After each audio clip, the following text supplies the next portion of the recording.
Hey, yeah, it's me, out and about today. And yeah, it's a cold one, but seems to have gotten a little milder. The air is a little milder. It's probably only about -6 or -7 right now. It was down to about -10, -12.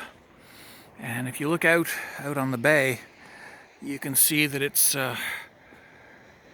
getting very, very frozen out there. Absolutely. Yeah. In any case, one of the things that I want to discuss is yet more creationist fantasies about evolution. Yeah.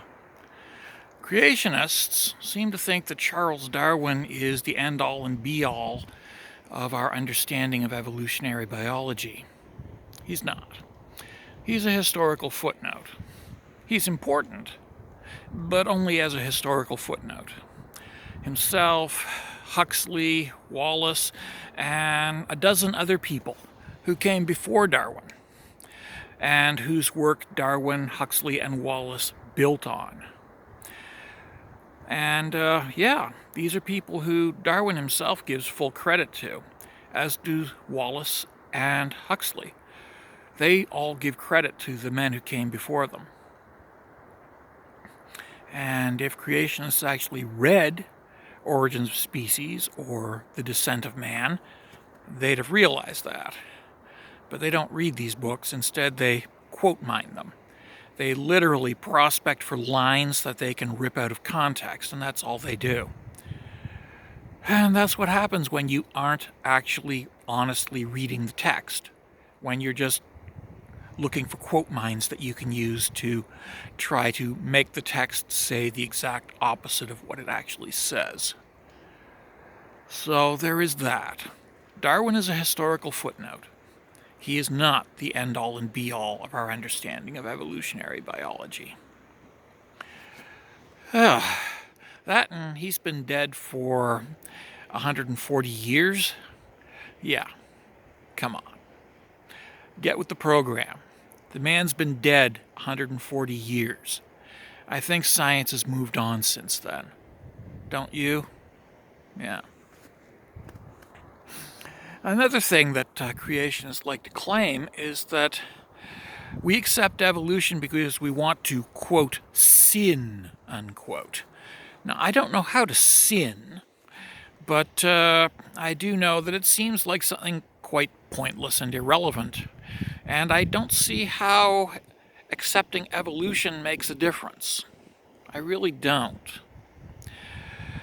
Then there's the claim that evolution requires that one hate Jesus. Again, this is a bogus claim made by creationists, and it needs to be addressed for what it is, which is, ta-da, absolute bullshit.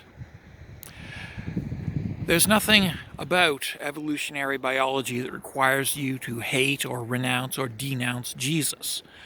The fact of the matter is that when Darwin himself first came around to accepting evolution, he was still a devout Christian, and remained so for many years after this. But unfortunately, creationists aren't interested in facts. They're interested in their own persecution fantasies. And this is where the problems come from. Creationist persecution fantasies. And it's not even that you believe you are being persecuted, you know you're not. But you desperately want to be persecuted. And that's, I think, where the problem comes from. Now, of course, there are other creationist fantasies about evolution that are equally nonsensical and utterly disconnected from reality, but those are the ones that we're going to discuss right now. Darwin is not a god, and accepting evolution does not require not being a Christian. You can be a Christian and accept evolution. Most Christians accept evolution. Okay? Get with the program. Most Christians accept evolution. You can too. Yeah. So, having got that out of the way, it's a beautiful day. Try to enjoy it. Have a good one.